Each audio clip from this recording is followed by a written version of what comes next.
Damon Griffin played from 1994 to 98. Great player, man. The thing I always liked about Damon is he loved the game of football. And like he'd get in there and he plays a true freshman and just, you could see it. And then his sophomore year really stepped up when guys were down, but he loved the game of football. And Damon, he was hard worker. Damon was probably the hardest working route running guy. He ran the greatest routes. Just worked hard as hell and had a lot of money. He worked his ass off. Straight arm me and during practice, and ended up getting after he straight armed me that Rose Bowl year, they decided not to redshirt him, so he could thank me for that. Guys that were in his class pushed Damon to be Damon and pushed Damon to really strive for it, and Damon turned into this phenomenal athlete, but was always humble. I played with a lot of great football players too, and like D. Griff's one of those guys that just, you don't care who they are, where they went, but it's like if you're playing street football or you're playing in your backyard and you can pick somebody, D. Griff, he'll go across the middle, he'll go get the ball, he can return kicks, he'll cover special teams. He's a tough guy.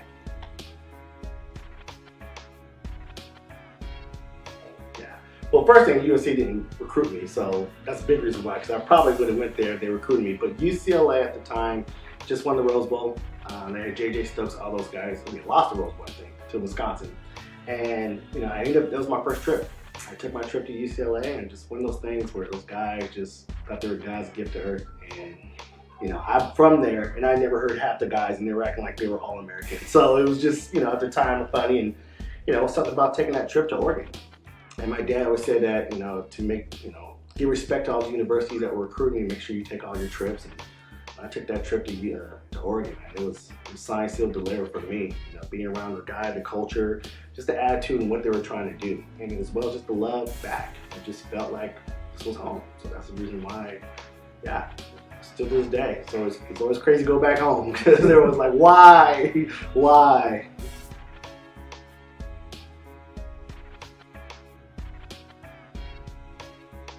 It was a huge culture shock for one, school-wise.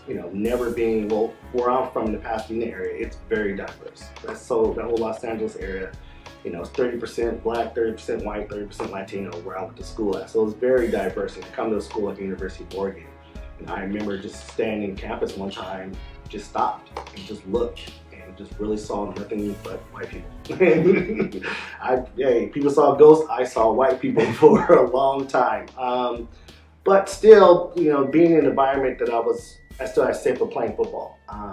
That is something I've done my whole life, so that was home to me. That was my security, that was my nest. And you had other student athletes that were around you that were in the same situation. So, everybody had their fraternity, well, that was my fraternity. So you didn't really see it, but you saw it, so it wasn't really big. And, Eugene is fun. So at the end of the day, Eugene is still fun, and as long as you adapt to it, you adapt together, and it was one of the best times of my life.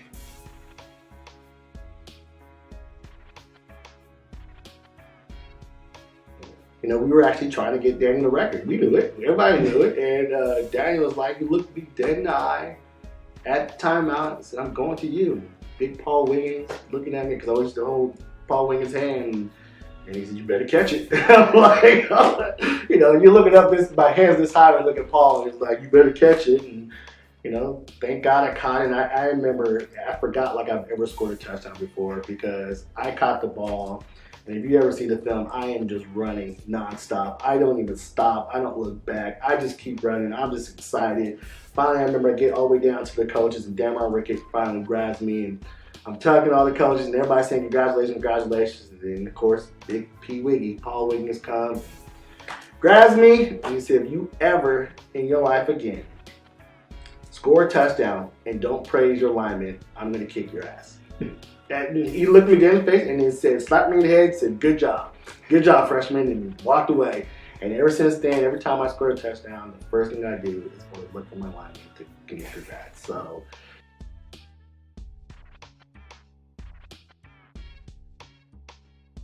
Like literally every Rose Bowl or every UCLA game, my house is so close to there we can hear every game in the backyard. And you know, it's a time where you also get a lot emotional because you're very just thankful. You're just really liking to see the pride of your parents, to see, you know, and all the kids. I mean, it wasn't just that too. It's funny too because we practiced at Citrus College where my brother was playing at. I mean, it was like everywhere I went, I couldn't take a left, I couldn't take a right. The cops that were, you know, leading us in the buses, they were like my boys' dads. I mean, it was that crazy. That's how hometown it was for me.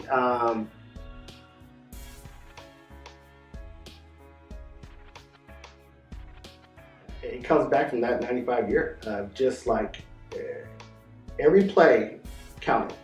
You don't really think about that as a player sometimes, but it did teach me for every play to count. You're right. I was surrounded by a lot of ballers, and lucky enough, some of the ballers dropped a couple balls. So when they dropped a couple balls, I was able to get in. And you know, that first game against Fresno State, you know, that big game Josh had too. But you know, that Fresno State game went to overtime, the first overtime ever to play. I didn't play until like the fourth quarter. I actually played one down, and like the second quarter, caught a 50-yard touchdown and went back on the bench for the next quarter. I mean, that's the kind of things that were happening. But I was so mentally focused. You know, I didn't start until like the fifth, sixth game of the season that year. But then when I started, I just never looked back.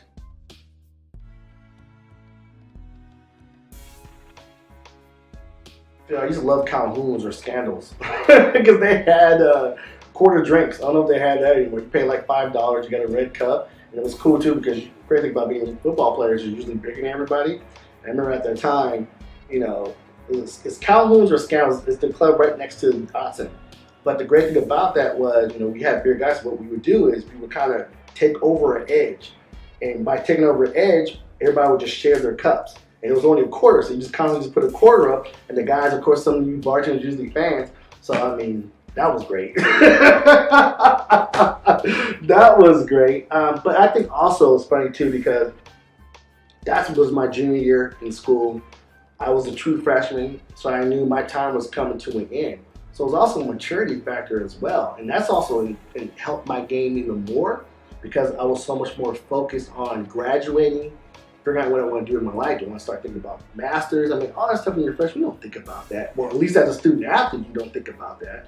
You're thinking about, I just want to play football. Where the hell am I at? I'm playing football.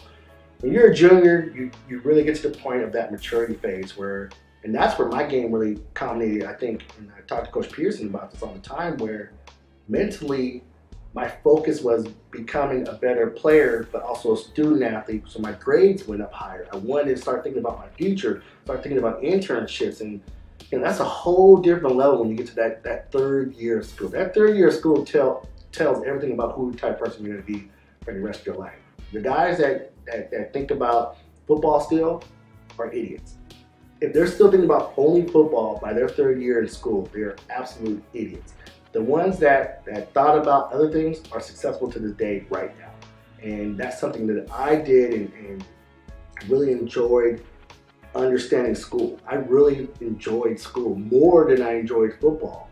And I think that's also the reason why I had more success with football, because it wasn't like football wasn't number one, but I didn't have time for anything else because I focused so much more on my books as well. And my grades improved and all that. Not that I didn't have bad grades, but everything was really focused on, okay, what I want to do in my life, because it's not about freaking playing in the NFL. You know, I'm not even starting, you know, but, you know, things work out the way they work out, but I was really thinking about the future. So, you know, that's when school coming about and business school and all that stuff, and everything was awesome at that time.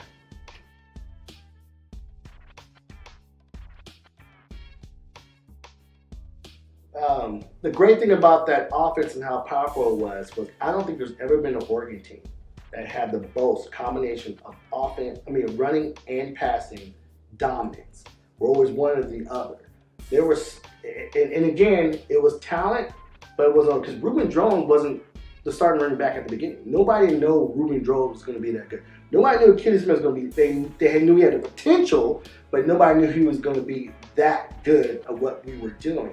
And, you know, our line was okay. We were decent, but the amount of intelligence, I think that's one thing people don't understand. There's a lot of talent intelligence on that squad, with the combination of some athletic ability that put things together. But the way Tedford and those guys and Peterson put stuff together for us, I remember it was like it was third quarter. I remember sitting on the bench, looking at Keely. Of course, our pads are off in the third quarter. We're beating them by like 40-some points. We're looking at each other like, and we might be good. But we didn't say we were good yet. I remember looking at, I can close my eyes right now and see kids just looking at me, smiling at me like, so what are we doing tonight? You know, it's the third quarter, like, what are we doing tonight? That kind of confidence where we're like, we got some more work to do, but we could be good.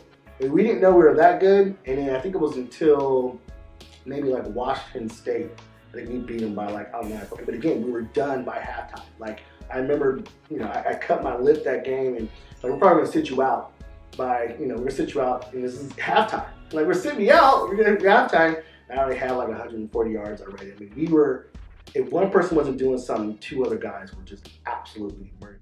So by that second, third game, we were saying national champion. We weren't saying Pac-10 championship. We weren't saying Rose Bowl. We were saying, okay, this is where we're going to national championship, guys.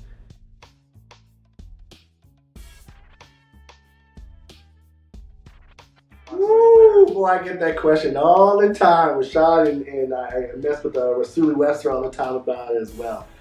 I have to give it to 2001 for the simple fact is they did it. Right. I have to. But are you talking, when you say healthy, and I'm meaning Peter Sermon, nobody's hurt the whole year, it's hard. It's hard to give it up, but they were good. 2001 was really good. Would that game be as good as 98 Oregon UCLA? No question. That game would be epic because offensively we would have been going toe to toe.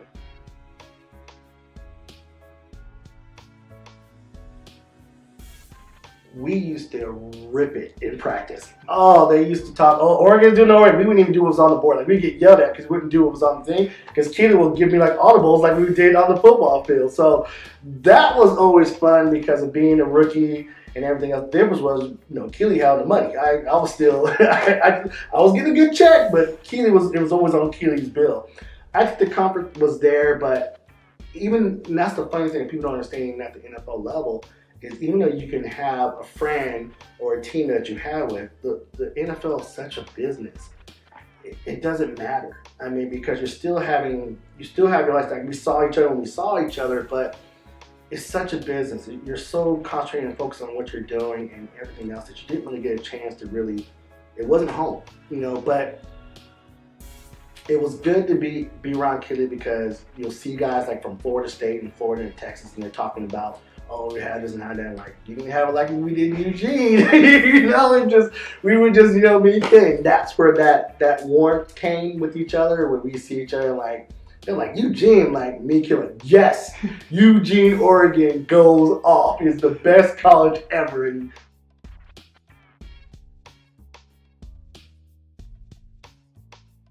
the funny thing is, I go against Chris McAllister one time because he was with Baltimore Ravens. So we're in the same conference all the time. And we're both from the same area. And even with Dale McCutcheon as well, he was with the Cleveland Browns. So those two guys, so funny, those two guys I played against since Pop Warner. They were at SC in Arizona. So I played against them with Pop Warner, played against them in high school, and I played against them in college and the NFL.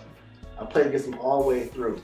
And it's just like talking smack. Like, how's your mom? Oh, he's good? Yeah, all right, ready to go? Okay, yeah. And there's times where I'm like, hey, it's going to be a run play. So, okay, run me off. So we'll just run off. Like, we're friends. We're like, there wasn't like a lot of, no, because you're just so much, the game changes. It wasn't like in the Pac-10 where when I went against Dalen, I didn't say nothing to him until after the game. Chris McAllister, I didn't say nothing until after. Before the game, I'll give him what's up. Like, you ready? Like, I'm ready. Like, it's like, okay, it's on.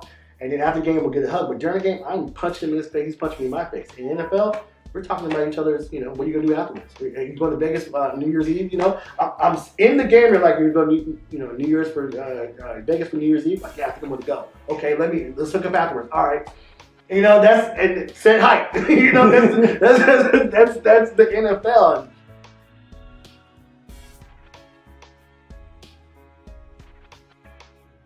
Not even a second thought. Not even a second thought.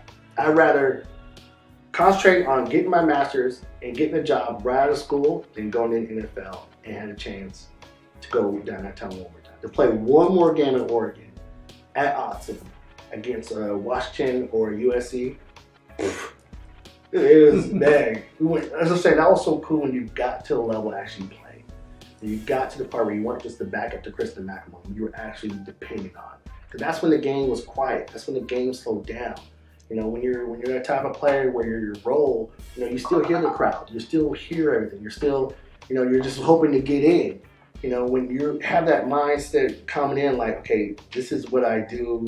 I'm about to rip it. You know, you see me and Tony Harvey, we always had our look before we went out there, and you know, you had our handshake before we went out there, that hug before we went out there, and that stuff, man. And you look at the Keely in the huddle, and we're just like, I'm coming to you. Like, all that stuff is just, you take it for granted.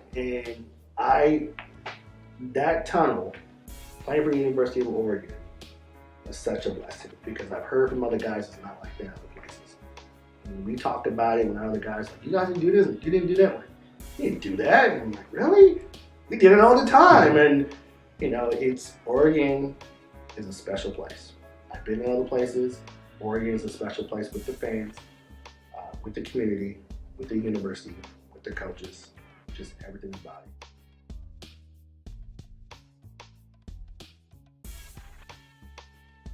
I actually own my own recruiting service right now. Basically, it's a service that gives exposure to high school student athletes.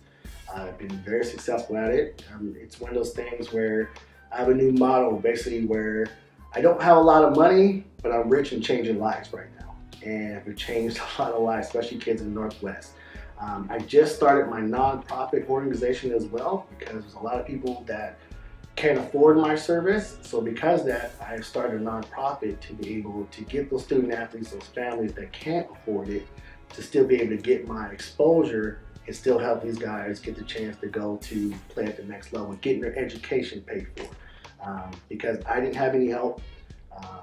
It's all a passion. I have just as much passion in me playing ball than I do doing this, because there is no better energy or feeling you could reciprocate back from changing somebody's life for the better.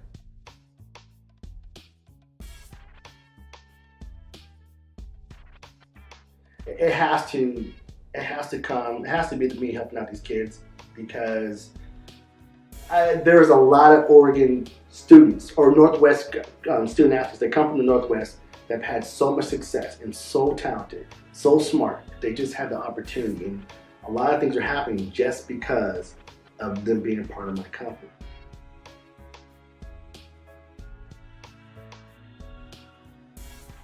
I'm just a regular guy like you that just had a passion and had some God-given talents that were able to get an opportunity to do what he does best and loves to do.